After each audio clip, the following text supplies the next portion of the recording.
असल में किसी इंसान के गिरने या ऊपर ऊपर चढ़ाई पर चढ़ने में थोड़ा-सा फ़र्क होता है और फ़र्क ये होता है कि वो इस चीज़ में फ़र्क कर ले कि भई सही क्या है और गलत क्या है। अब तल्ला के बारे में मुझे ये बात कहनी पड़ेगी कि तल्ला ने अपने पैर पे खुद कुल्हाड़ी बाँधी है। कुल्हाड़ी मारी है यार कि ये की करदा है।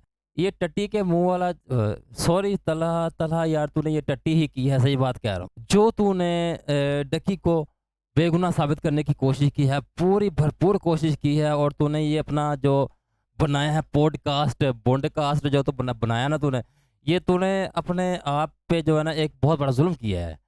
तल्ला तल्ला भाई अब इसे कह सकते हैं डक्की भाई का ये मास्टर स्ट्रोक था कि डक्की भाई ने कहा हम तो सनम डूबे सही लेकिन हम तुम्हें भी अपने साथ ही लेके जाएंगे और उस बात में जो इजाफा हुआ है वो ये है कि भाई तल्ला ने भाई उसके साथ एक पॉडकास्ट बनाया जिसमें उसने डक्की भाई की पूरी बेगुनाही को रिकॉर्ड करके यूट्यूब पे अपलोड किया है और साथ ही साथ अपनी जो बेगुनाही थी उसको भी ख़त्म कर दी है। अब ये बेगुनाह नहीं, अभी ये भी गुनाहगार, इसको भी रगड़ा लगेगा, इसको अच्छा खासा रगड़ा लगेगा। ये बंदा भी डिफेम होगा। इन दोनों से जो ज़्यादा स्मार्ट बंदा रहा ना वो रजब नत्थ था, जो उस कंट्रोवर्सी के बाद उसने जो जिस तरह वो चल रहा था ना वैसे ही चल रहा है, उसने अपने आप को बदलने की कोशिश नहीं की। वो डेली व्लॉग बना रहा है, पैंचोद डेली के व्लॉग बना रहा है 36-36 मिनट के, 40 मिनट के और ऑडियंस भी वैसी की वैसी है। 3.1 मिलियन, 3 मिलियन, साढ़े 3 मिलियन इतने ज़्यादा उसको व्यूज़ मिल रहे हैं हर वीडियो पे और सब्सक्राइबर्स भी उसके अब बढ़ रहे हैं। कंट्रोवर्सी जब चली थी तब उसके सब्सक्राइबर्स कम हुए थे, मैं 1 लाख या तकरीबन उससे थोड़े कम या उससे थोड़े ज़्यादा कम हुए थे, लेकिन उसके बाद जब वो ब्रेक ख़त्म हुई तो उसके सब्सक्राइबर्स बढ़ने शुरू हो गए। 2-3 बातें हो सकती हैं तल्ला जिसकी वज़ह से तल्ले ने उसका रिव्यू किया है, उसका पॉडकास्ट किया है कि तल्ला एक छोटा यूट्यूबर है और छोटा यूट्यूबर है, उसने कहा बड़ा यूट्यूबर मेरे साथ आएगा, मुझे व्यूज़ ज़्यादा मिलेंगे। तो मैं ऐसे करूँगा, मैं सेफ प्ले करूँगा और सीधे-सीधे सवाल पूछूँगा और वो उसके जवाब देगा, ना कोई कंट्रोवर्शियल मैं सवाल पूछूँगा, ना ही वो कोई ऐसा जवाब देगा। तो ये है कि मैं अपने व्यूज़ कमा लूँगा। लेकिन तल्ले ने व्यूज़ कमाने के चक्करों में अपनी जो उसकी साख थी ना, वो भी गँवा दी। जो तल्ले का टोन था ना इस पूरे इंटरव्यू के दौरान, जो पॉडकास्ट उसने किया है, वो बड़ा माज़रत ख़ाहाना था, वो बड़ा सॉफ्ट था। ज़रा-सा भी नहीं महसूस हुआ कि ये बंदा डक्की पे गुस्से है कि डक्की ने उसके अब्बे को मार पड़वाई है, उसके अब्बे को उठवाया है, चपेड़े पड़वाई हैं, इलेक्ट्रिक शॉक लगाया है।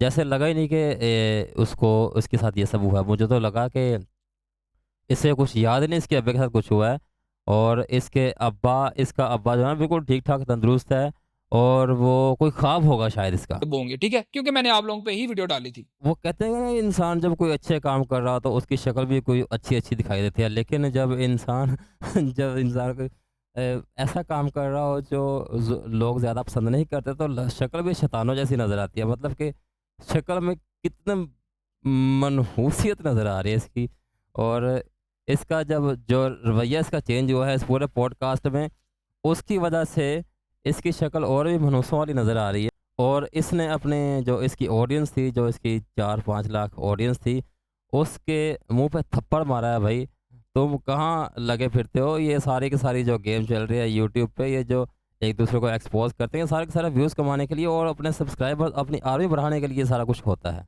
इसके अलावा और कुछ नहीं। किसी का कोई एजेंडा नहीं है, किसी का कोई ज़मीर नहीं है। जब जहाँ जिसको मौका मिला है, उसने वहाँ उस मौके का पूरा फ़ायदा उठाना है और इसको मौका मिला था, इसने उसका पूरा फ़ायदा उठाया। और उसके बाद बदला को मौका मिला, उसने फ़ायदा उठाया, उसने भरपूर फ़ायदा उठाया और अभी भी फ़ायदा उठाया है, उठा भी रहा है और साथ ही साथ वो आइसलैंड शिफ्ट हो गया भाई। व्लॉगिंग उसने शुरू कर दिया, उसे पता था अगर मैंने यहाँ रह के व्लॉगिंग की ना तो यहाँ तो मुझे लोग जीने नहीं देंगे। तो उसने अपना करियर बना के, अपना पैसे-पूसे इकट्ठे करके व्लॉगिंग आइसलैंड जाके करनी शुरू कर दी है।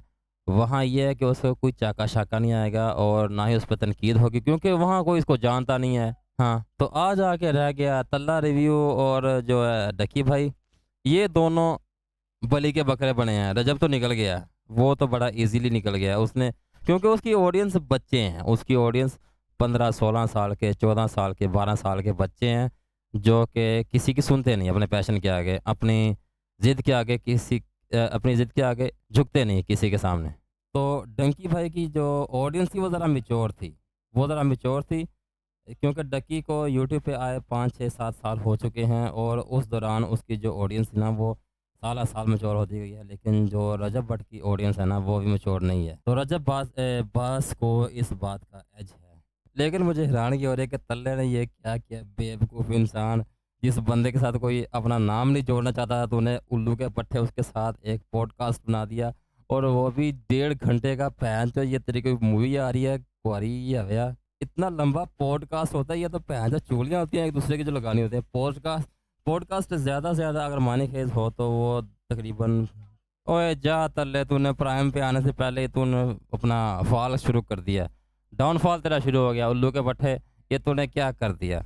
मतलब कि यार ये तो हद ही हो गई। तो यार मुझे लगता है कि अब जिस तरह डक्की के बुरे दिन आए हैं उस तरह तल्ले के भी बुरे दिन आएँगे।